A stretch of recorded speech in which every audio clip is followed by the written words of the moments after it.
প্রধান উপদেষ্টার ভাষণে নির্বাচন ডিসেম্বরে না হওয়ার ইঙ্গিত দেখছেন রাজনীতিবিদ ও বিশেষজ্ঞরা। কারো কারো মতে নতুন দলকে সুবিধা দিতেই এমন পরিকল্পনা করছে সরকার।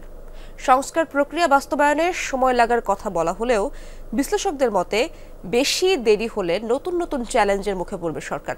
দৃশ্যমান না হলে সংস্কার নিয়ে মানুষের আগ্রহও কমতে থাকবে। রাজপথে থাকা পুরনো রাজনৈতিক দলগুলোর মূল আলোচনা নির্বাচন ঘিরে। ডিসেম্বরের আগে নির্বাচনের দাবি জানিয়ে আসছেন তারা।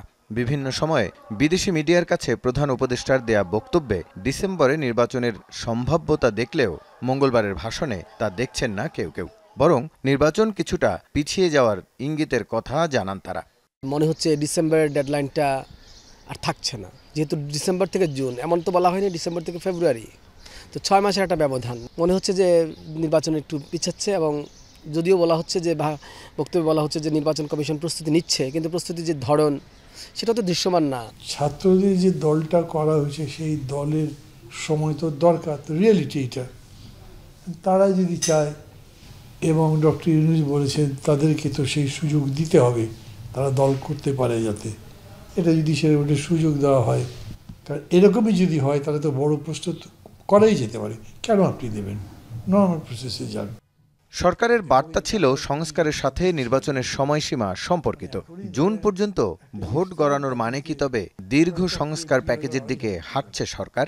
আমি মনে করি না যে বিএনপির সঙ্গে আটকে যাবে, তবে এই প্রক্রিয়ায় ডক্টর ইউনূস যেরকম করে সংস্কার চাইছিলেন সেরকম করে করতে পারবেন বলে আমার মনে হয় না।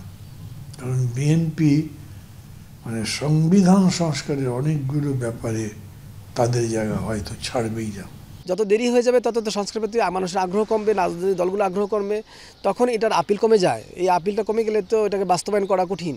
যত সময় নেবে তত বিচারের ক্ষেত্রেও তার চ্যালেঞ্জ বাড়বে, যত সময় নেবে তত সংস্কার ক্ষেত্রেও তার চ্যালেঞ্জ বাড়বে। দ্রব্যমূল্য, ব্যাংকিং খাতের সফলতা ও বিনিয়োগ নিয়ে আশার কথা জানিয়েছেন প্রধান উপদেষ্টা। তবে সরকারের এই চেষ্টার সাথে দ্বিমত করছেন না রাজনৈতিক অঙ্গনের মানুষেরা। অর্থ পাচারকারীদের দ্রুত আইনের আওতায় নিয়ে আসার লক্ষ্যে রাসেল আহমেদ, যমুনা নিউজ, ঢাকা।